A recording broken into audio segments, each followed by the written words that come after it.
গল্পের নাম অন্তদহন। Writer DRM সোহাগ। পর্ব সংখ্যা 28। পেজ DRM সোহাগ হানি। আকাশ সন্ধ্যার চোখে চোখ রেখে তাকিয়ে আছে, যেন কত শান্ত এক প্রেমিক, অথচ কয়েক সেকেন্ড আগে রাগে টগবগ করছিল। সৌম্যকে কিভাবে বলল? সন্ধ্যা আকাশের বলা কথাগুলো এখানে দাঁড়িয়েই শুনল। সন্ধ্যার ঠিক হজম হয় না, মানুষ এত দ্রুত কিভাবে রং পাল্টে ফেলে। আকাশের দৃষ্টির সাথে তার দুগালে হাত রাখায় সন্ধ্যার কেমন যেন অস্বস্তি হল। সে আকাশের থেকে দূরে সরতে চাইল। তখনই আসমানি নওয়ান ভেতরে প্রবেশ করে সন্ধ্যার হাত ধরে টেনে তার পাশে এনে দাঁড় করাই। আকাশ বিরক্ত চোখে তাকায়। মাকে দেখে কিছু বলতে চায়, তার আগেই আসমানি নওয়ান চোখ পাকিয়ে বলে, তুমি আবার আমার জান্নাত্রী নিয়ে টানাটানি করতেছ কেন? আকাশ অসহায় চোখে তাকাল, যেন আকাশ এক বাচ্চা, আর তার মুখের সামনে থেকে তার প্রিয় খাবার ছিনিয়ে নিয়েছে। রিয়েকশনটা এমন। দৃষ্টি ফিরিয়ে সন্ধ্যার দিকে তাকালে দেখল সন্ধ্যা তার দিকেই চেয়েছিল। সে তাকাতেই মাথা নিচু করে নিল। আসমানি নওয়ানের দিকে একটু চেপে যায়। আকাশ বিরক্ত হয়ে বলে, তোমার জান্নাতকে তো আমি খাচ্ছিলাম না, শুধু একটু ধরেছিলাম। কথাটা বলে সন্ধ্যার দিকে এগিয়ে এসে রেগে বলে, দেখি তো তোমার জান্নাতের কোথাও ফোসকা পড়ল নাকি? ফোসকা পড়লে মলম লাগিয়ে দিচ্ছি। সন্ধ্যা আসমানি নওয়ানের পিছনে লুকায়, ভীত চোখে তাকায় আকাশের দিকে। আসমানি নওয়ান আকাশকে ঠেলে জবাব দেয়, ধরতেও পারবা না ওরে, বুঝছ এবার? আকাশ অসহায় চোখে তাকাল, সন্ধ্যার দিকে তাকাল। ভাবনায় আসে, সন্ধ্যা তাকে দেখে ভয় পায় কেন? আবার ভাবল, দেখা হওয়ার পর থেকে যা হাইপার হয়েছিল, ভয় পাওয়াটাও হয়তো স্বাভাবিক। সবচেয়ে বড় কথা, মেয়েটি তাকে ভুলেই গিয়েছে। স্মৃতিশক্তি নষ্ট হয়ে গেলে যেমন হয় তেমন। আবার ভাবল, তাদের কি প্রেমের সম্পর্ক ছিল? না তো। 11 মাস আগে যখন সন্ধ্যা তাদের বাড়ি ছিল, সন্ধ্যার রিয়েকশন এখনকার মতোই সেম ছিল। মাঝখানে শুধু আবেগের বসে তাকে দুটো চিঠি দিয়েছিল, অর্থাৎ তাদের শুধু নামেই বিয়েটা হয়েছিল। তারপর সে মানে না মানে বলতেই বউ হারিয়ে প্রায় বছর ঘুরে বউয়ের বিরহ পালন করল। মানে প্রেম না হতেই সে বিরহের আগুনে পুড়ে হৃদয়ের ছারখার অবস্থা। এদিকে বউ তার নামেই রয়ে গেল। সে একা একাই ভালোবেসে এখন কন্ট্রোললেস হয়ে যাচ্ছে। আর ওদিকে সন্ধ্যা তাকে দেখে শুধু ভয় পাচ্ছে। আকাশ হতাশার শ্বাস ফেলল। মনে হচ্ছে, তাকে এখন ওই 18 বছরের বাচ্চাদের মতো তার বউয়ের পিছনে ঘুরঘুর করতে হবে। ঠিক যেমন কোনো কিশোরী বয়সের ছেলে কোনো মেয়েকে পছন্দ করে দিনের পর দিন সেই মেয়ের পিছনে ঘুরঘুর করে মেয়েকে রাজি করাই। তেমনি সে 30 বছর বয়সী এক সভাপতি হয়ে বউয়ের পিছে ঘুরঘুর করে কোনো একদিন হয়তো তার সন্ধ্যার হাত ধরার অনুমতি পাবে। আকাশের চোখে মুখে অসহায়ত্ব। তার বউয়ের মনে প্রেম তো নেই, উল্টে তাকে ঘৃণা করে বসে আছে। সে কবে তার সন্ধ্যামালতির মন থেকে ঘৃণা দূর করবে? কবে একটু ভালোবাসার ফুল ফোটাবে? তারপর গিয়ে বউয়ের হাত ধরতে পারবে। বাকি সব তো দূরেই থাকল। এসব ভেবেই আকাশের ঘাম ছুটল। বিরক্ত হয়ে বলে, শর্ত? নিজের মাই আমার শত্রু। কথাটা বলে ইরার বেডের দিকে এগিয়ে যায়। আসমানি নওয়ান কিছু বললেন না। এক হাতে সন্ধ্যাকে জড়িয়ে নিলেন নিজের সাথে। সন্ধ্যা ঝাপসা চোখে আসমানি নওয়ানের দিকে চেয়ে রইল। তার মাকে তার ঠিক করে মনেই নেই। তাকে যে জান্নাত নামে ডাকত, সেটাও মনে নেই। শুধু জান্নাত নামটি তার পরিচিত ঠেকত। আসমানি নওয়ান কেন তাকে একদম নিজের মেয়ের মতো ভালোবাসত, আজ সন্ধ্যা বুঝল। কেমন অদ্ভুত অনুভূতি হচ্ছে। এই মানুষটা তারই মায়ের বোন। আসমানি নওয়ান সন্ধ্যার গালে হাত বুলিয়ে বলে, কাঁদিস না মা, আমি তো মরে যাইনি। সন্ধ্যা ডান হাতে ঝাপসা চোখজোড়া ডলে স্বাভাবিক করে।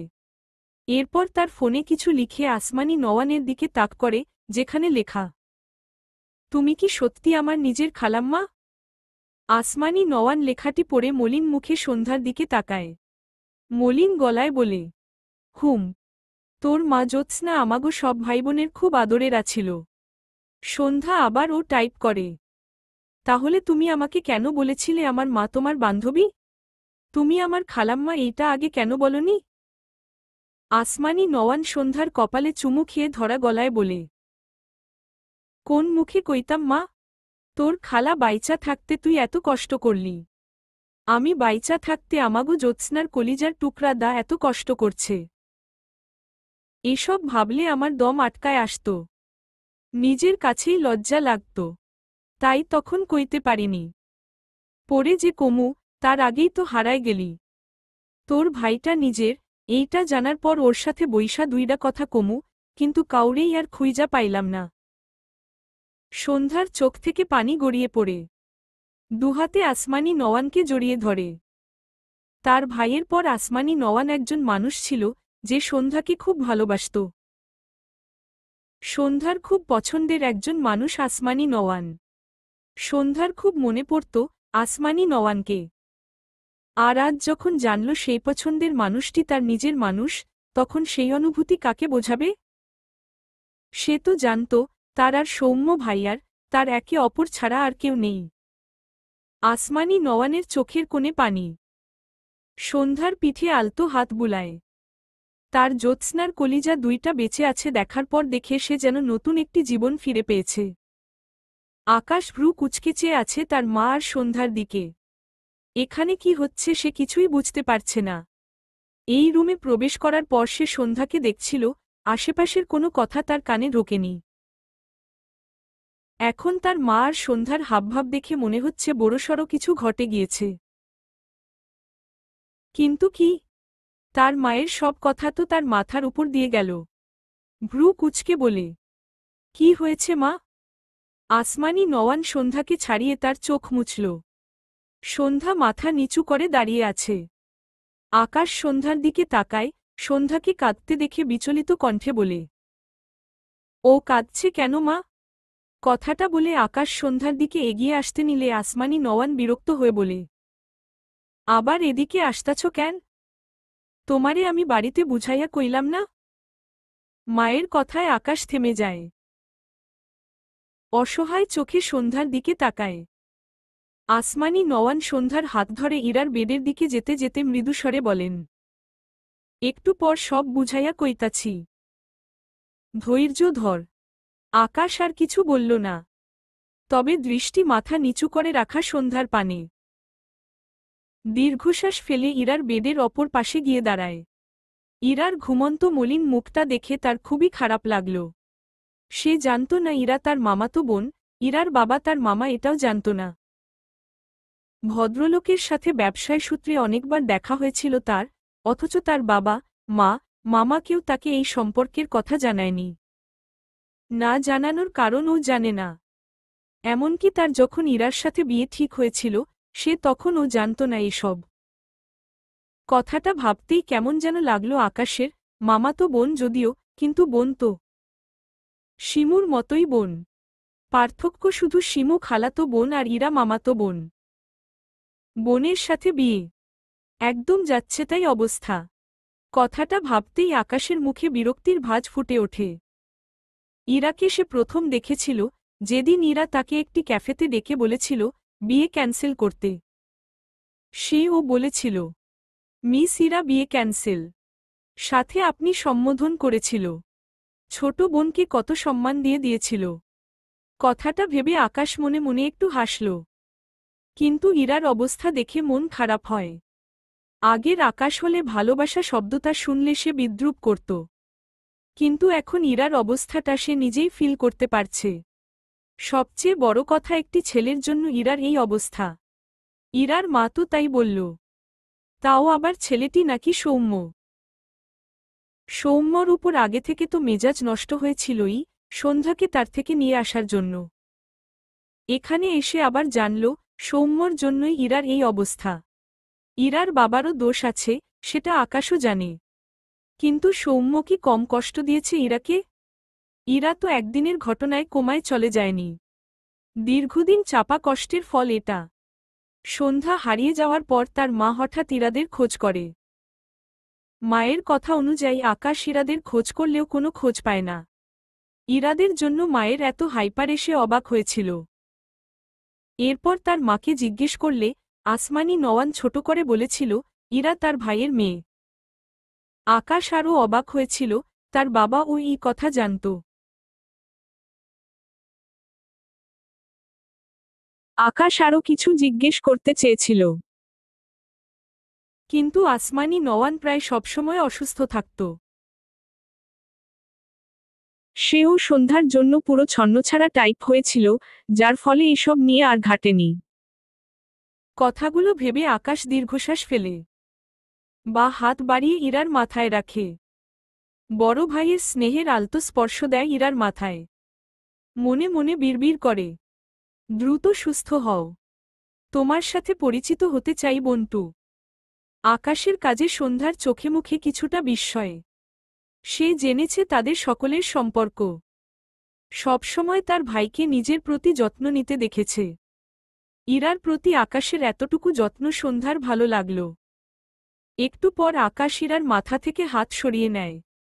সামনে তাকালে সন্ধ্যার সাথে চোখাচোখি হলে সন্ধ্যার সাথে সাথে মাথা নিচু করে নেয়। আকাশ একটু হাসল। এরপর বাইরে যেতে নিলে আসমানি নওয়ান মৃদুস্বরে বলে, কোথাও যাইও না আব্বা, আমার কথা আছে। পারলে একটি কেবিন নাও। আকাশ মায়ের কথা শুনে নীরব সম্মতি দিয়ে রুম থেকে বেরিয়ে যায়। আসমানি নওয়ান ইরার দিকে তাকিয়ে আছে। নরম মনের মানুষ তিনি।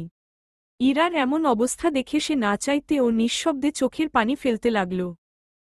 একটু ঝুঁকে ইরার কপালে একটা চুমু খায়। মৃদুস্বরে বলে, আম্মা তাড়াতাড়ি সুস্থ হইয়া যাও। সন্ধ্যা ডানহাতে চোখের কোণে লেগে থাকা পানি মুছে নেয়। ইরা খুব চঞ্চল মেয়ে। সন্ধ্যার সাথে কত হেসে হেসে কথা বলত, যদিও সেটা ছিল ভিডিও কলে, কিন্তু ফোনের ভেতরেই যেন তাকে কত আদর করত। সন্ধ্যার শুধু সেসব দিনের কথা মনে পড়ছে। আকাশ তার মায়ের কথা অনুযায়ী একটি কেবিন নেয়, যেখানে আপাতত সবাই ছড়িয়ে ছিটিয়ে বসে আছে। আসমানি নওয়ান, তার ছোট বোন তারা, মান যিনি শিমুর মা, শিমু, ইরার মা সবাই। অন্যদিকে আকাশ আর সৌম্য কিছুটা পাশাপাশি, তবে মাঝে অনেক দূরত্ব আছে। দুজনের মুখের এক্সপ্রেশন এমন যেন দুজন দুজনের শত্রু। যদিও সৌম্য একটু পরপর আকাশকে দেখছে। ইরা তার মামাতো বোন, এটা তার একটু আধটু হজম হলেও আকাশ যে তার খালাতো ভাই, এটা একদমই হজম করতে পারছে না সে। মাথা হ্যাং হয়ে যাচ্ছে। সৌম্যর দৃষ্টি খেয়াল করেছে আকাশ। বিরক্ত হচ্ছে সে। আজব, সে কি এলিয়েন নাকি? এভাবে দেখছে কেন এই ছেলে? এক পর্যায়ে না পেরে রেগে বলে, কি প্রবলেম তোমার? জীবনে দেখনি আমাকে? এমনিতেই মেজাজ খারাপ আছে তোমার উপর, তার উপর একটু পরপর আমার দিকে এভাবে চোরা দৃষ্টি দিয়ে কি বোঝাতে চাও? সৌম্য থতমত খেয়ে তাকায়। আকাশে গলার আওয়াজ জোরে হওয়ায় সবাই আকাশ আর সৌম্যর দিকে তাকায়। সৌম্য অস্বস্তিতে পড়ে যায়। আসমানি নওয়ান বলে, আকাশ কি হইছে? আকাশ সন্ধ্যার দিকে তাকালে দেখল সন্ধ্যা সৌম্যর দিকে চেয়ে আছে। বিরক্ত হয়। এদের ভাইবোনের প্রবলেম কি? বোন ভাইয়ের দিকে চেয়ে থাকে, ভাই আবার তার দিকে চেয়ে থাকে। পুরাই বিরক্তিকর ব্যাপার। মানে তার বউ তাকে না দেখে বউয়ের ভাই তাকে দেখছে। সে যে দেখা নয়, যেন চোখ সরাতে পারছে না। এর মধ্যে ইরা কি এমন পেয়েছিল কে জানে। আকাশ দুহাতের পাঞ্জাবির হাতা কনুই থেকে আরেকটু উপর দিকে উঠায়। ডান হাতে গাল চুলকায়। হাতের চেইন ঘড়ি কবজি থেকে কিছুটা নিচের দিকে নেমেছে। আকাশ বুড়ো আঙুল তার গালে চেপে রেখে আরেকবার সন্ধ্যার দিকে তাকায়, যার দৃষ্টি এখনো সৌম্যর দিকে।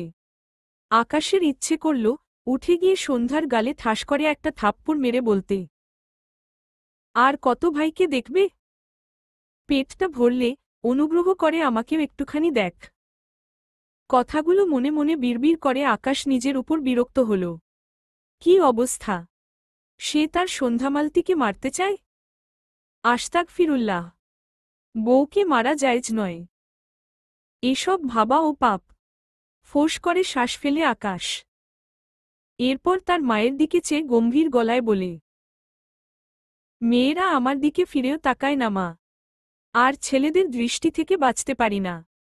আমাকে কি দেখতে মেয়েদের মতো লাগছে?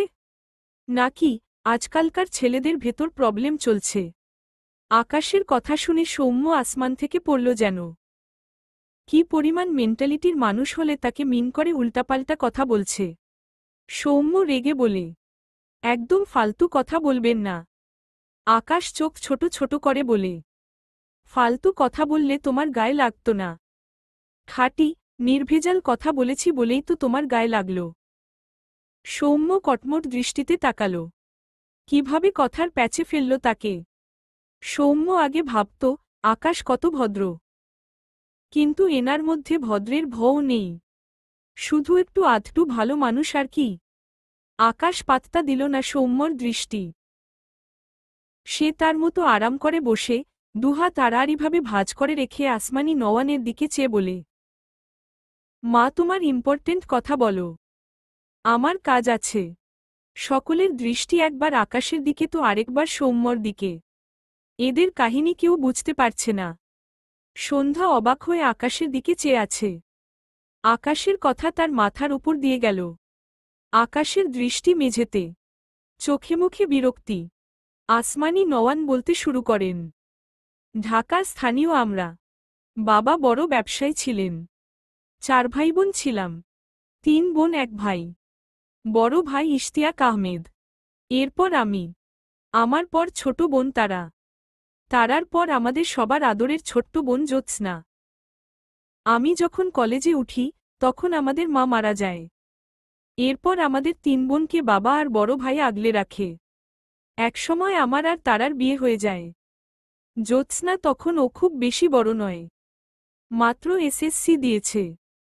কলেজে পা রাখার আগেই একজনের সাথে পালিয়ে যায়। ছেলেটি গ্রামের ছিল, তার কিচ্ছু ছিল না। আমরা চিনতামও না সেই ছেলেকে। আমাদের ছোট্ট আদরের বোনটা আবেগে ভেসে আমাদের কারো কথা না ভেবে চলে গেল। ও জানত ওর সম্পর্ক আমার বাবা ইশতিয়াক ভাইজান কেউ মানবে না, সেজন্যই পালিয়েছিল। মা মারা যাওয়ার পর বাবা একা হয়ে গিয়েছিল। এরপর আমার আর তারার বিয়ের পর বাবা আরও একা হয়ে যায়। ভাইজান ব্যবসা সামলায়। ছোট বোন জ্যোৎস্না ছিল বাবার কথা বলার সঙ্গী। সবসময় সেই বাবার পাশে থাকত। জ্যোৎস্নার এভাবে পালিয়ে যাওয়া বাবা মেনে নিতে পারেনি। সেদিনই বাবা হার্ট অ্যাটাক করে। 2 দিনের মাথায় বাবা তার ছোট্ট মেয়ের শোকে শেষ নিঃশ্বাস ত্যাগ করে। কথাগুলো বলে আসমানি নওয়ান থামলেন। গলা ভিজে এসেছে।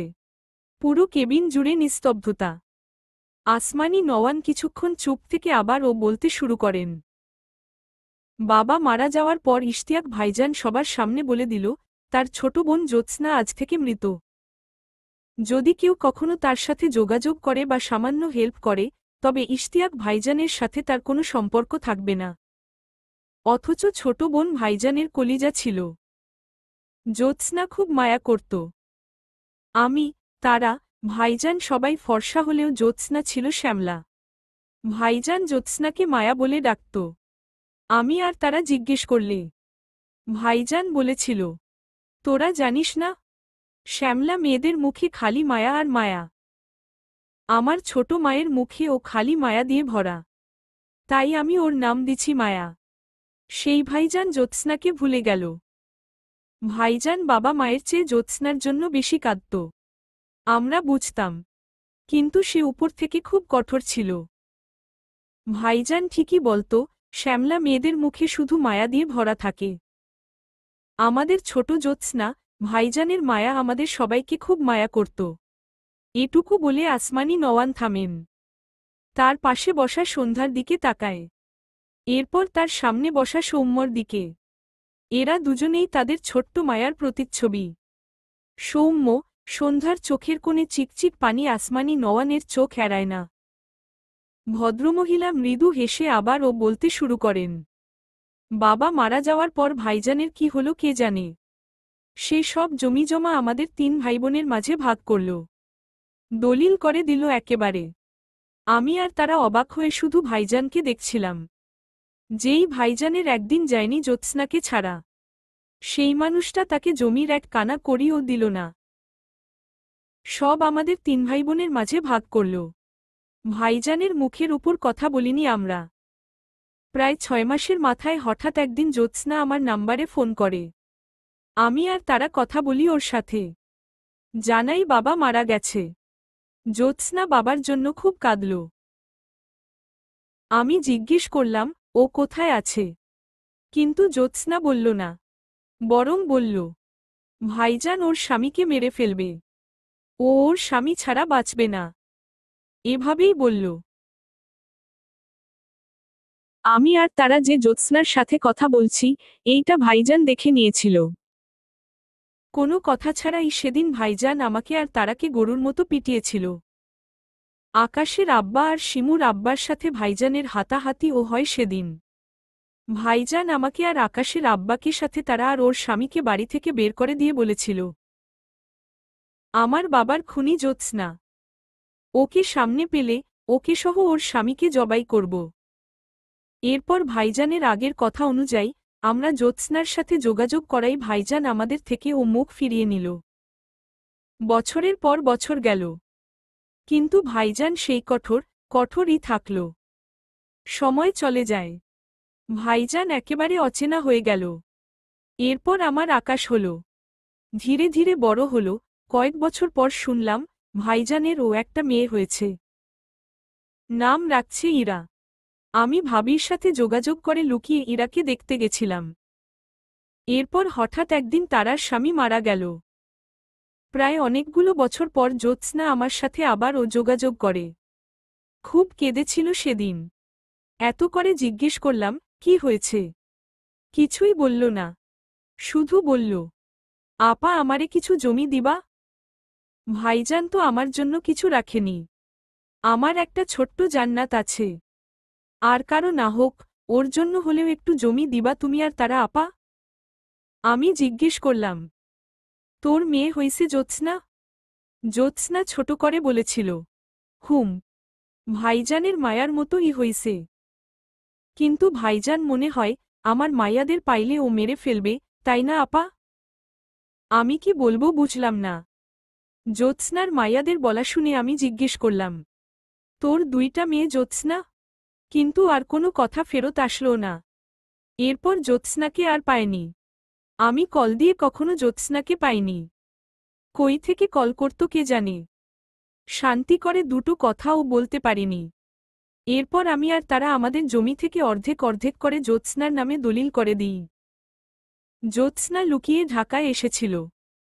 দলিল হয়ে গেলে দলিলগুলো নিয়ে সে চলে যায়। একটা কথাও শুনতে পারিনি। কই থাকে তাও জানি না। জ্যোৎস্না যেন কাউকে ভয় পাচ্ছিল। ওইটাই ছিল জ্যোৎস্নার সাথে শেষ দেখা। অনেক খুঁজছি ওরে, খোঁজ পাইনি। বছরের পর বছর চলে গেল। মাঝখানে তারার স্বামী মারা গেল। আকাশ বড় হয়ে গেল, পড়াশোনা করতে বিদেশ গেল, ফেরত এসে ব্যবসায় জয়েন করল। সবকিছুই স্বাভাবিক চলছিল, কিন্তু আমি আর তারা জ্যোৎস্নার খবর পাইলাম না। ভাইজান তো এই শহরে থেকে ও অচেনা হয়ে গেল। উপর থেকে সব স্বাভাবিক চললেও আমাদের পরিবারটা নষ্ট হয়ে গিয়েছিল। অনেক বছর পর শুনলাম আকাশের আব্বার সাথে ভাইজানের ব্যবসার সূত্রে একটা সম্পর্ক হয়েছে। কিন্তু সেটা পারিবারিকে যায়নি। ভাইজান যেমন ছিলেন তেমনই কঠোর। একদিন আকাশের আব্বা এসে বলে, ভাইজান প্রস্তাব দিয়েছে ইরার সাথে আকাশের বিয়ের। কথাটা শুনে আমি কি যে খুশি হয়েছিলাম। বুঝলাম ভাইজান উপর থেকে কঠোর থাকলেও এত বছর পরে ও ভেঙে যাওয়া সম্পর্কের একটুখানি আটকে থাকা সুতো টেনে ধরতে চেয়েছেন। কিন্তু ভাবি আমাকে জানালো, ইরা আকাশকে বিয়ে করতে চায় না। ইরা অন্য এক ছেলেকে ভালোবাসে। কিন্তু ইরার বাবা রাজি নয়। সে আকাশের সাথেই বিয়ে দিবে। কথাটা শুনে আমার মন খারাপ হয়েছিল। ভাইজানের সাথে সব ঠিক হতে গিয়েও হয়তো হলো না। কিন্তু মেয়েটার মনের উপর তো জোর চলে না।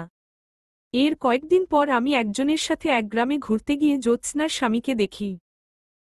এরপর আমি জোর করেই তার বাড়িতে গিয়ে দেখলাম এক শ্যামলা মেয়ে মাটির চুলায় রান্না বসিয়ে রান্না করছে। প্রথমে না বুঝলেও পরে বুঝলাম ওইটার আমাদের আদরের জ্যোৎস্নার জান্নাত। জ্যোৎস্নার স্বামীর কুকীর্তি শুনলাম। আমার বোনটারে রেখে বিয়ে করছে আরেকটা। বড়লোক ঘরের মেয়ে ছিল জ্যোৎস্না। সেই জন্যই বিয়ে করেছিল আমার বোনকে। এরপর যখন দেখল ভাইজান জমিজমা কিছুই দিল না, তখন থেকে আমার বোনটার উপর অত্যাচার শুরু করল। এই জন্যই জ্যোৎস্না আমাকে কল দিয়ে খালি কাঁদত, কিন্তু কিছু বলত না। শেষ পর্যন্ত মেয়ের জন্য জমি চাইল। জ্যোৎস্না বুঝেছিলে তার ছেলেমেয়েদের ভবিষ্যৎ নাই, ভাইজান ও ফিরে দেখবে না। আমি জ্যোৎস্নার স্বামীকে জিজ্ঞেস করলাম, তার বোনের কয় মেয়ে? বলল, এক মেয়ে। গ্রামের অনেকে বলছিল সন্ধ্যার নাকি এক ভাই আছে। আমি সন্ধ্যার বাবাকে জিজ্ঞেস করলে সে জানায় সৌম্য সন্ধ্যার সৎ ভাই। আমিও মানলাম, কারণ জ্যোৎস্না ছেলের কথা বলেনি। থামলেন আসমানি নওয়ান। অজস্র চোখের পানিতে বুক ভিজিয়ে ফেলেছেন। অনেকক্ষণ চুপ থেকে শক্ত গলায় বললেন, জ্যোৎস্নার স্বামী আমাকে সৌম্যর আসল পরিচয় দিল না। ভেবেছে জান্নাতের মতো কিনে হলেও যদি সৌম্যকে আমার কাছে নিয়ে আসি। ওমন লোভী অমানুষদের যে টাকা ছাড়া চলে না। একটু থেমে আবার ও বলে, জান্নাতের সাথে আকাশের বিয়ে দিতাম না। জান্নাত তো আমারই মেয়ে। ওরে আমার বাড়ি রাখার জন্য আকাশের বউ হওয়ার প্রয়োজন ছিল না। কিন্তু মেয়েদের তো বাবার বাড়ি নিজের বাড়ি হয় না। একদিন না একদিন বাবার বাড়ি ছেড়ে স্বামীর বাড়ি চলে যেতে হয়। জান্নাতকে ও যেতে হতো। ওদিকে ইরা আকাশকে বিয়ে করবে না। তাই আমি আকাশের সাথে জোর করেই জান্নাতের বিয়ে দিয়ে দিই। অন্তত জান্নাতরে নিজের কাছে সারাজীবন রাখতে পারব এই আশায়। এরপর জান্নাতের ভাইকে দেখে আমি শক খাইলাম। আকাশ জান্নাতরে মানছিল না বলে জান্নাতরে আটকালাম না। ও ওর ভাইয়ের জন্য কাঁদছিল। ভাবছিলাম ভাইয়ের কাছে যাক, পরে একদিন আমি জান্নাত আর ওর ভাইয়ের সাথে কথা বলবো। কিন্তু সেই হারালো, আর তো পাচ্ছিলাম না। এরপর জানলাম তারা বেঁচেই নাই। তাও আবার আমারই স্বামীর জন্য। আকাশের আব্বা যে মানুষ ভালো নয়, এইটা আমরা কেউ না জানলেও জ্যোৎস্না হয়তো কিছু দেখছিল। বিয়ের আগে শুধু আমারে বলতো, আপা ওই লোক ভালো না, বিয়ে করো না। জ্যোৎস্না ছোট মানুষ ছিল, তার কথা আমরা কেউ শুনিনি। অথচ আকাশের আব্বার শত্রু হয়ে উঠেছিল আমার ওই ছোট্ট বোনটা, যার ধার তার ছেলেমেয়েদের উপর দিয়ে নিতে চেয়েছিল। মানুষ খুন করার ধাত আগে থেকেই ছিল আকাশের আব্বার। সেরকম কিছুই হয়তো জ্যোৎস্না দেখেছিল। আসমানি নওয়ান দুহাতে মুখ মুছে নেন। এরপর ভাঙা গলায় বলেন, শত্রুরা তো তখনই সুযোগ পায় যখন কোনো সম্পর্কে ফাটল ধরে। আমাদের ভাইবোনের সম্পর্কে ফাটল ধরেছিল। ভাইজান আমাদের পর করে দিল। আমাদের ছোট্ট আদরের বোন কত কষ্ট করে গেল ভাইজানের রাগ জেদের কারণে। বোনটা মারা গেল, সে খবর পর্যন্ত পেলাম না। পাশ থেকে শিমুর মা তারা চোখ মুছে বলে, আর তোমার জেদের কারণে আমরা ভাইজানের মারা যাওয়ার খবরটুকুও পাইলাম না আপা। তুমি একবার আগে গিয়ে কথা বললেই ভাইজান সব ভুলে আমাদের কাছে টানত। তুমি ও তোমার জেদ দেখাইলা। ভাইজান ও তার জেদ দেখাইল। মাঝখান থেকে আমি আর জ্যোৎস্না শুধু তোমার আর ভাইজানের রাগ আর জেদের শিকার হয়ে গেলাম। আসমানি নওয়ান কিছু বললেন না। যে ভাই জীবনে তাদের কোনো বোনের গায়ে ফুলের টোকা দেয়নি, সেই ভাই বিয়ের পর এত মার মেরেছিল যে তাদের দুবোনের ব্যথার ওষুধ খেতে হয়েছে। এখানেও থামল না। ভাইজান তাদের বাড়ি থেকে বের করে দিল। আসমানি নওয়ান ওয়ার ফিরে তাকায়নি। সে ভাবত, ভাইজান এত মারল, তাহলে ভাইজানই আগে তাদের কাছে আসবে। ওদিকে হয়তো ইশতিয়াক আহমেদ অপেক্ষায় ছিল তার বোনেরা কখন ভাইজানের সামনে গিয়ে দাঁড়াবে। অপেক্ষার অবসান না হলেও মানুষটার নিঃশ্বাসের অবসান হল। সন্ধ্যা দুহাতের মাঝে মুখ লুকিয়ে রেখেছে। চোখের পানিতে যাতা অবস্থা। সকলের চোখে পানি। সৌম্যর চোখ দুটো লাল, মাথা নিচু তার। আকাশের দৃষ্টি মেঝেতে। তার চোখ দুটোর অবস্থাও সৌম্যর মতো লাল। দুহাতের কনুই দুপায়ের উরুর উপর রেখে খানিকটা ঝুঁকে আছে।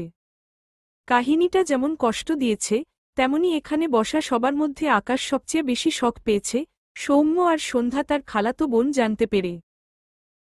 কিছু সময় পেরিয়ে গেলে ইরার মা বলে, আসমানি তুমি আকাশকে জানাওনি কেন যে সন্ধ্যা আকাশের খালাতো বোন? তাহলে আকাশ শুরু থেকেই সন্ধ্যাকে মেনে নিত। আসমানি নওয়ান দীর্ঘশ্বাস ফেললেন। সিরিয়াস সময়ে তার মুখ থেকে শুদ্ধ ভাষা বেরিয়ে আসে।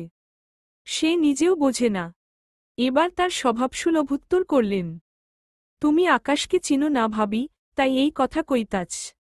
আকাশ যদি জানত জান্নাত তোর খালাতো বোন, তাহলে আমি মরে গেলে ও আকাশ জান্নাতরে বিয়া করত না। দেখ না শিমুকে কেমন নিজের বোনের মতো দেখে। জান্নাত্রে ও ওমন নিজের বোন করে কাছে রেখে দিত। অতিরিক্ত হাইপারে আকাশ পাশে একটি টেবিলের উপর রাখা পানির বোতল নিয়ে পানি খাচ্ছিল। মায়ের কথা কানে আসতেই কেসে ওঠে। পানি খেতে গিয়ে হয়তো বুকে বেঁধেছে। হাতের বোতল টেবিলের উপর রেখে আকাশ সমানে কাশে। সকলে অবাক হয়। সন্ধ্যা ভীতু চোখে তাকায় আকাশের দিকে।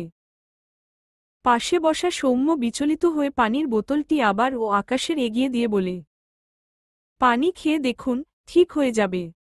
আকাশ নিজেকে সামলাতে চাইল। সৌম্যর থেকে বোতলটি নিয়ে 2 ঢোক পানি খেয়ে নিজেকে একটুখানি স্বাভাবিক করে।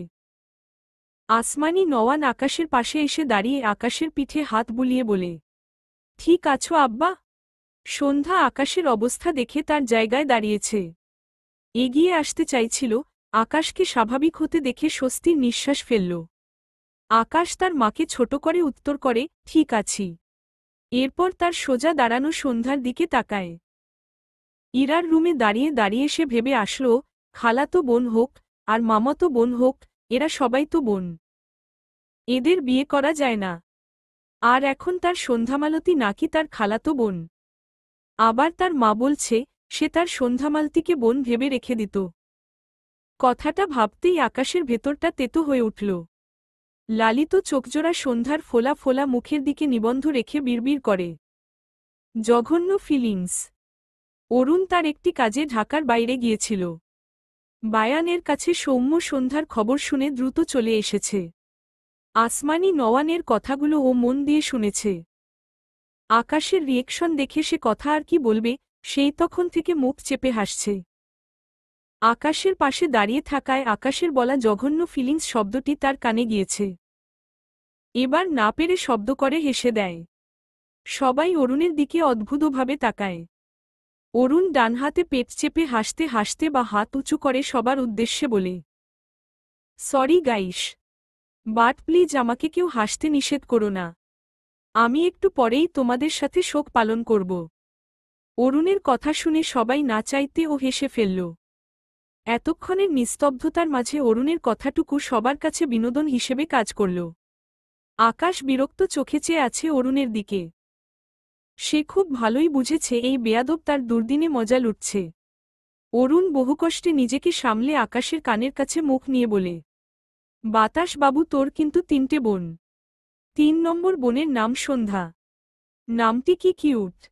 ওয়াও। সাথে সাথে আকাশ উঠে দাঁড়ায়। অরুণের কলার ধরে দাঁত কিরমির করতে করতে বলে, আমার কোনো বোন নেই।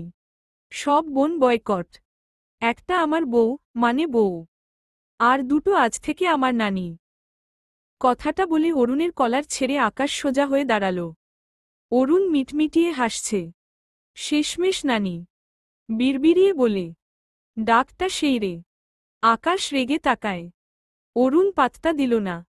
সকলে অরুণ আর আকাশের দিকে ভ্রু কুঁচকে চেয়ে আছে। তাদের কথা কেউ শুনতে পায়নি, তাই বুঝতেও পারছে না।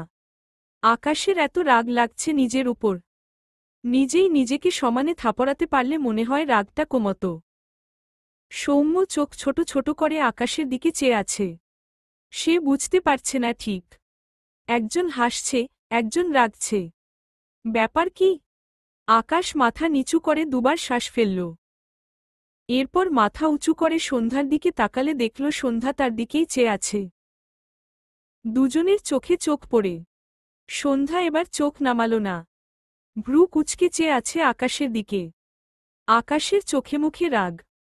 সন্ধ্যার হয়তো বুঝল, কিন্তু রাগের কারণ বুঝতে পারছে না।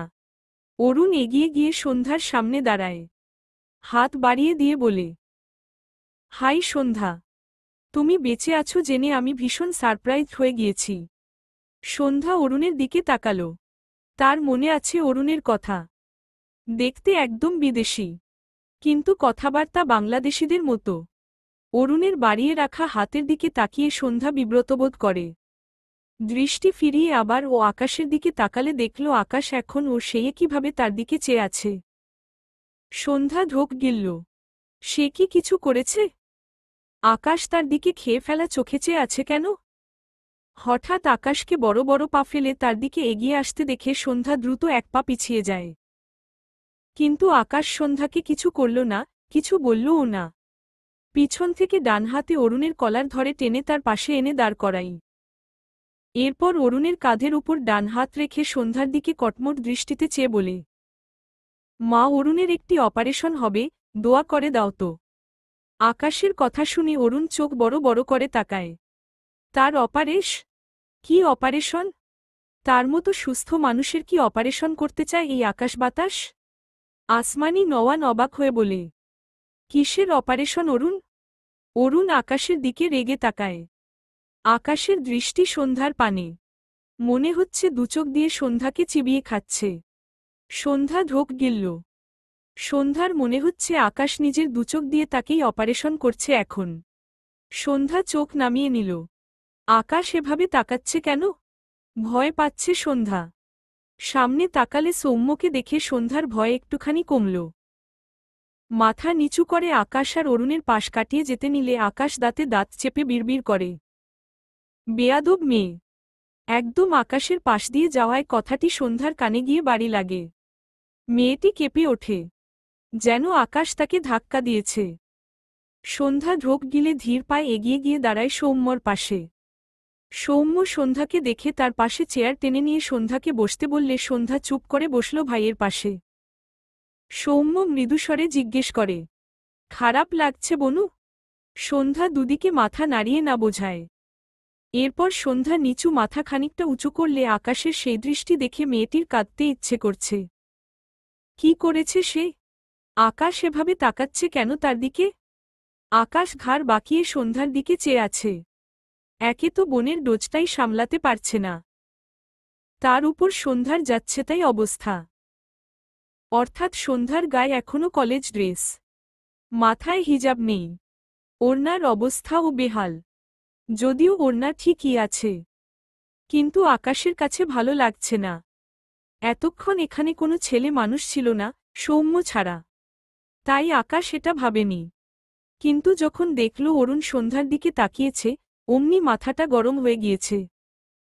সৌম্য, সন্ধ্যা দুই ভাই বোনকে দুটো ঠাস ঠাস করে থাপ্পড় মারতে ইচ্ছে করল তার।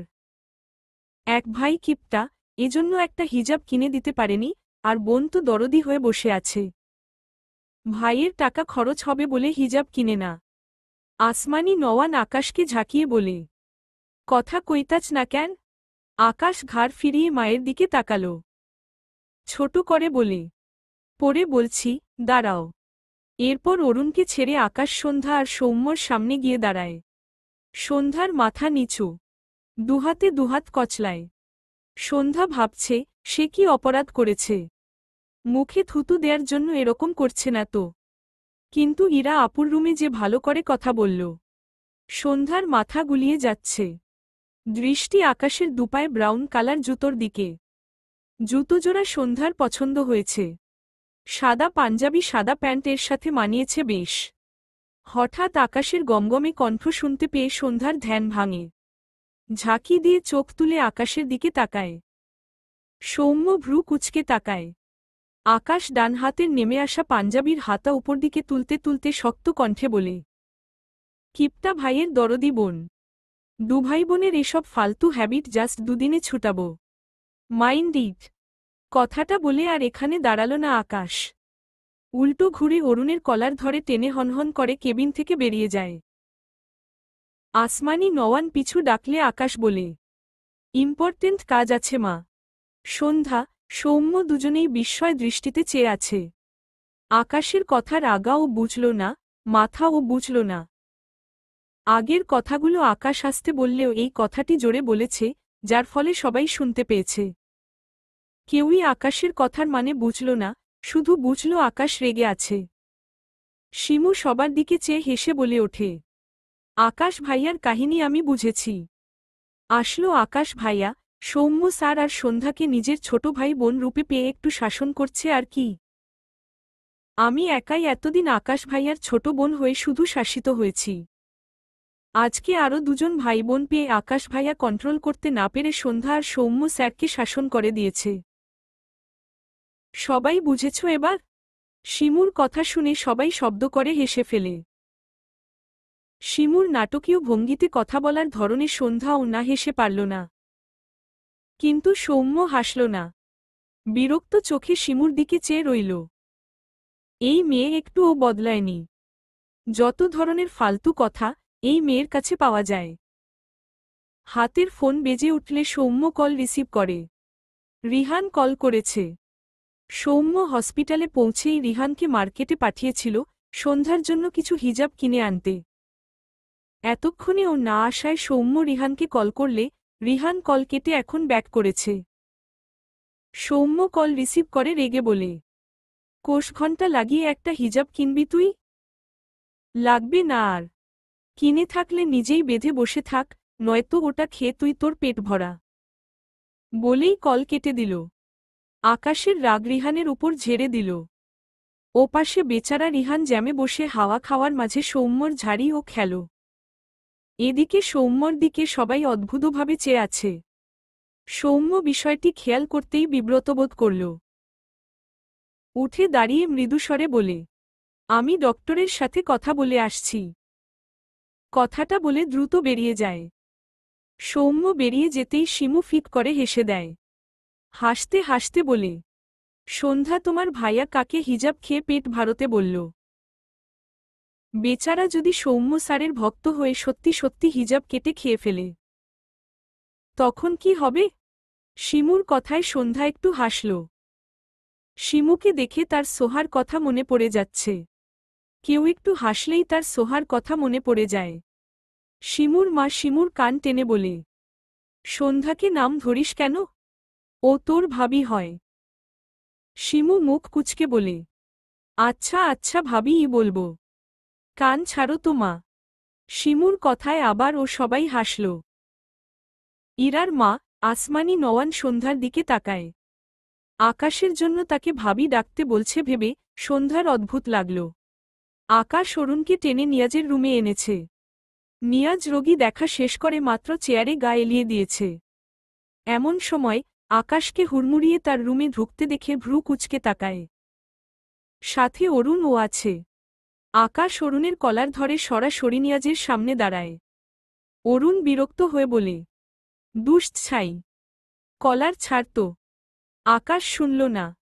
নিয়াজের উদ্দেশ্যে বলে, নিয়াজ, অপারেশন থিয়েটারে চলো। সব রেডি কর, ইমার্জেন্সি অপারেশন করাতে হবে। নিয়াজ ভ্রু কুচকে বলে, কার? আকাশের কাটকাট জবাব, অরুণের। অরুণ চেঁচিয়ে ওঠে, কি হহ? কিসের অপারেশন আমার? ছাড় বেদ্যপ। নিয়াজ অবাক হল না। এদের কারবার দেখেই বুঝেছে নিশ্চয়ই অরুণ ভুলভাল কিছু করেছে, আর আকাশের শাস্তি দিতে এখানে এনেছে। তাই বলে অপারেশন করিয়ে শাস্তি? বিড়বিড় করল, যেমন কর্ম তেমন ফল। যেমন বন্ধু বানিয়েছে তেমন শাস্তি ভোগ করুক। তার কি? সে তো আর আকাশের বন্ধু নয়। অতঃপর গলা ঝেড়ে বলে, কি অপারেশন করতে হবে? আকাশ সাথে সাথে বলে, ওর ডান হাত কাটতে হবে, আর চোখ দুটো তুলে নিতে হবে। নিয়াজ কেশে ওঠে। অরুণ চোখ বড় বড় করে তাকায়। হতভম্ব হয়ে বলে, ইন্না লিল্লাহ, কেউ আমাকে বাঁচাও এই আধ পাগলের থেকে। নিয়াজ এক ঢোক পানি খেয়ে বলে, আসলো এই? আকাশ রেগে বলে, তো তোমার সাথে কি আমি নকলেই কথা বলছি? নিয়াজ থতমত খেয়ে তাকায়। অরুণ আকাশের দিকে চেয়ে রেগে বলে, এই তোর কি একটুও মায়া নেই? আমার মতো এত সুদর্শন পুরুষের চোখ তুলে নিতে চাস? আকাশ কিছু একটা ভেবে বলে, নিয়াজ অরুণের সুদর্শন চেহারা কুদর্শন বানাতে হবে। এটাও অ্যাড কর। অরুণ মাথায় হাত দেয়। রেগে বলে, তোর প্রবলেম কি? একদম এসব উল্টাপাল্টা কাজ করার কথা ভাববি না। আকাশ রাগান্বিত স্বরে বলে, তোর নজর ভালো না। এসব চোখ থাকা অন্যের বউদের জন্য রিস্ক। অরুণ চোখ ছোট ছোট করে তাকায়। ওহ, এইবার বুঝল। সে সন্ধ্যার সাথে কথা বলতে গিয়েছিল বলে এর পা থেকে মাথা পর্যন্ত জ্বলছে। তাই বলে তার চোখ তুলে নিবে? তার সাধের হাতটা ও কাটতে বলছে। কি বেয়াদব ভাবা যায়? সে কত ইয়াম্মি ইয়াম্মি খাবার খায় এই হাত দিয়ে। তা কি কেউ কখনো ভেবেছে? অরুণের মুখটা দুঃখে ভরে গেল। অতঃপর বলে, ছাড় রে বাবা। তোর বউয়ের ধারের কাছেও যাব না। আচ্ছা নে, তোর বউ যে বাড়ি থাকবে সে বাড়িতেও থাকব না। আকাশের কড়া দৃষ্টি দেখে মেকি হেসে বলে, তাও হবে না? আচ্ছা যা, তোর বউ যে শহরে থাকবে সেই শহরই ছেড়ে দিব। আকাশের দৃষ্টির নড়চড় নেই। অরুণ অসহায় কণ্ঠে বলে, ওরে আল্লাহ, এই দেশই ছেড়ে দিব যা। নিজের বাড়ি চলে যাচ্ছি আমি। তুই আর তোর বউ শান্তি করে বাংলাদেশে থাক। এবার ছাড় বাপ।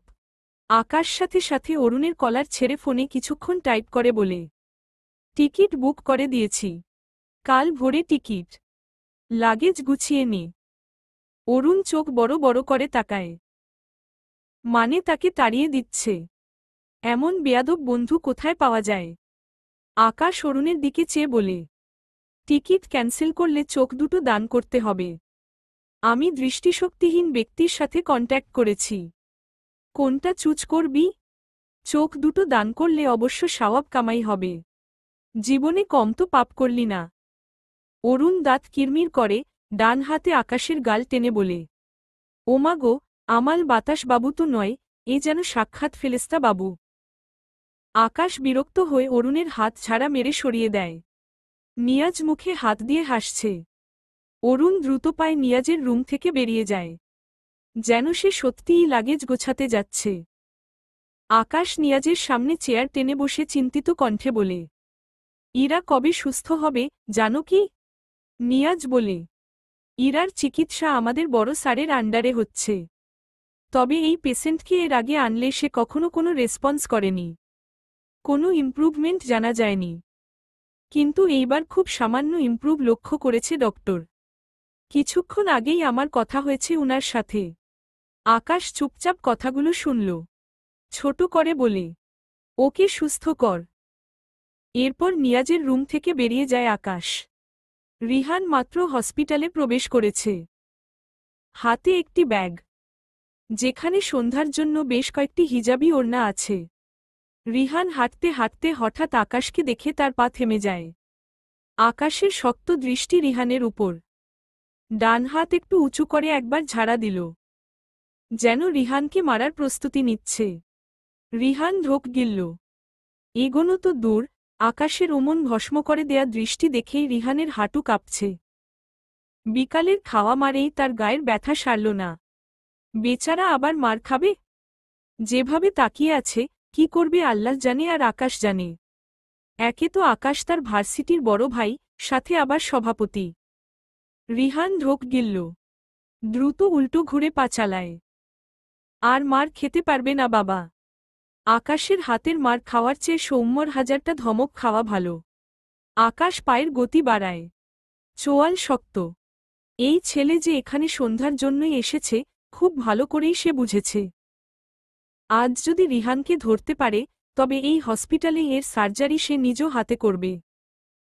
যে সার্জারিতে মানুষ জঘন্যভাবে শুধু মরে যায়। হঠাৎ পিছন থেকে আসমানি নওয়ানের একটি কথায় থেমে যায় আকাশের পা। আব্বা জান্নাত দুপুর থেইকা কিছু খায় নাই। ওর জন্য কিছু আনো তো। আকাশ একবার সামনে তাকাল। রিহানকে দেখল না। তাতে তার উপর বিশেষ প্রভাব পড়ল না। সন্ধ্যার না খেয়ে থাকার ব্যাপারটি তার উপর বেশি প্রভাব ফেলল। সৌম্যকে তো আর নেয়া যাচ্ছে না। এ কি আসলেই কিপটা? তার বউকে এতক্ষণ না খাইয়ে রেখেছে। বিড়বিড় করল, বেয়াদব শালা। এরপর উল্টো ঘুরে দ্রুত পায়ে মায়ের সামনে গিয়ে দাঁড়ায়। একটু আগে চোখে মুখে যে কাঠিন্য ভাব ছিল তা মুহূর্তেই মুছে যায়। দুহাতে মায়ের হাত আগলে নিয়ে আবদার করে, সন্ধ্যামালতিকে আমার সাথে ৩০ মিনিট থাকতে দিবে মা? আসমানি নওয়ান ভ্রু কুঁচকে বলে, ও তোমারে ভয় পায়, ওরে স্বাভাবিক হতে একটু সময় দাও। আকাশ অসহায় কণ্ঠে বলে, ওর থেকে দূরে থাকব। একটু থেমে মেকি হেসে বলে, মানে কিছু করব না। করলে ও কি? আমার তো বউ। আসমানি নওয়ান বলেন, আমি তোমার মা।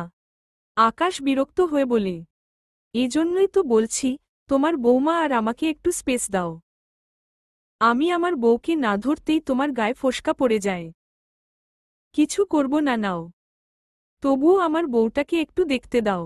আসমানি নওয়ান বলেন, আসার পর থেকে তো দেখতাছি ও তো বোরখা পইরা নাই। আকাশ হতাশ হল, রাগ লাগছে তার, ইচ্ছে করছে সন্ধ্যাকে তুলে নিয়ে গিয়ে তার ঘরে বেঁধে রাখতে। এত ধৈর্য কোন জন্মে হল তার? ধৈর্য নেই বলেই সন্ধ্যার সাথে এত জোর করেছে, কিন্তু তার এরকম আচরণের জন্য সবকিছু কেমন ঘেটে গিয়েছে। প্রথম থেকে সন্ধ্যাকে একটু অন্যভাবে ট্রিট করলে হয়তো এমন হতো না। আকাশ চোখ বুজল, নিজেকে শান্ত করতে চাইছে। একটু পর চোখ মেলে মৃদুস্বরে বলে, মা প্লিজ, সত্যি কিছু করব না। তুমি সন্ধ্যামালতিকে ১০২ নম্বর রুমে রেখে এসো, আমি খাবার নিয়ে আসছি। আসমানি নওয়ান চোখ ছোট ছোট করে বলে, আমি তো তোমারে একটা কেবিন নিতে কইছিলাম, আরেকটা নিচ কেন? আকাশের ঠাস করে বলতে ইচ্ছে করল, আমার বউ নিয়ে থাকব তাই, কিন্তু বলল না। এটা বললে তার মা সন্ধ্যাকে দিবে না, তখন তাকে আবার বসে বসে আঙুল চুষতে হবে। বিড়বিড় করল, কুল কুল। এরপর কথা ঘুরিয়ে বলে, ও কি খেতে পছন্দ করে? আসমানি নওয়ান উল্টো ঘুরে কেবিনের ভেতর যেতে যেতে বলে, গরুর মাংস দিয়ে ভাত আইনো। অতঃপর আকাশ ক্যান্টিনের দিকে চলে যায়। সৌম্য ইরার পাশে বসে আছে, মুখটা মলিন, দৃষ্টি ইরার মুখে। কবে তার ইরাবতী চোখ মেলবে? কত অপেক্ষা করতে হবে? তার যে অপেক্ষা করতে ইচ্ছে করে না, তার ভীষণ ইচ্ছে করে তার ইরাবতী উঠে বসুক, তার দিকে তাকাক, তার সামনে অভিযোগের মেলা ছড়িয়ে দিক, অভিমানের ঝুড়ি নিয়ে বসুক। সে সব মেনে নিবে, কিন্তু এমন নির্জীব ইরাবতীকে দেখতে তার খুব কষ্ট হয়। ডান হাতের মাঝে ইরার বা হাতটি ধরে রাখা, বিড়বিড় করে, ইরাবতী। আসমানি নওয়ান সৌম্যর পাশে এসে দাঁড়িয়েছে। সৌম্যকে এক ধ্যানে ইরার দিকে তাকিয়ে থাকতে দেখছে অনেকক্ষণ থেকে। ডান হাত সৌম্যর কাঁধে রাখলে সৌম্য দ্রুত মাথা উঁচু করে তাকায়, নিজেকে সামলে চেয়ার থেকে উঠে দাঁড়ায়। সৌম্যর অস্বস্তি লাগছে, সে না জেনে এনার সাথে অনেক বাজে ব্যবহার করে ফেলেছে। সৌম্য মাথা নিচু করে অনুতপ্ত স্বরে বলে, আন্টি আমি সরি। আসমানি নওয়ান মৃদুস্বরে বলে, আমি তোমার আন্টি হই আব্বা? আব্বা ডান শুনে সৌম্য কেমন স্তম্ভিত হয়ে যায়। তার মা এভাবে তাকে ডাকত। চোখ তুলে আসমানি নওয়ানের দিকে তাকায়। ভদ্রমহিলা সৌম্যর গালে হাত রেখে বলে, আমি তোমার খালাম্মা হই। আমারে হয় খালাম্মা কইয়া ডাকবা, নয়তো আকাশের মতো শুধু মা কইয়া ডাকবা। পারবা না আব্বা? সৌম্য ঢোক গিলল। ঠিক কত বছর আগে এভাবে মায়ের আদরমাখা একটি শব্দ শুনেছিল তার মনে পড়ে না। সে ভীষণ আবেগী হয়ে যাচ্ছে। ঝাপসা চোখজোড়া এদিক ওদিক করে নিজেকে স্বাভাবিক করতে চাইল। এরপর আসমানি নওয়ানের দিকে চেয়ে বলে, আমি কি আপনাকে একবার জড়িয়ে ধরতে পারি? আসমানি নওয়ানের চোখজোড়া ভিজে যায়। কোনো ছেলে যদি এত অসহায় কণ্ঠে মায়ের কাছে আবদার করে তার কেমন লাগা উচিত? আসমানি নওয়ান একটু হেসে বলে, অবশ্যই পারো আব্বা। সৌম্য সাথে সাথে আসমানি নওয়ানকে জড়িয়ে ধরল। আসমানি নওয়ান সৌম্যর পিঠে হাত রাখল। তার জ্যোৎস্নার অংশ এটা ভেবেই বুকটা শান্তিতে ছেয়ে গেল। সৌম্য বেশ অনেকটা সময় পর আসমানি নওয়ানকে ধরে রেখেই ভাঙা গলায় বলে, আপনার সাথে মায়ের গন্ধ লেগে আছে। আমি আপনাকে অবশ্যই মা ডাকব। অতঃপর সৌম্যর কথায় আসমানি নওয়ান হেসে ফেলল। সন্ধ্যা একটি ফাঁকা কেবিনে চুপচাপ বসে আছে। আসমানি নওয়ান তাকে এখানে বসিয়ে রেখে গিয়েছেন।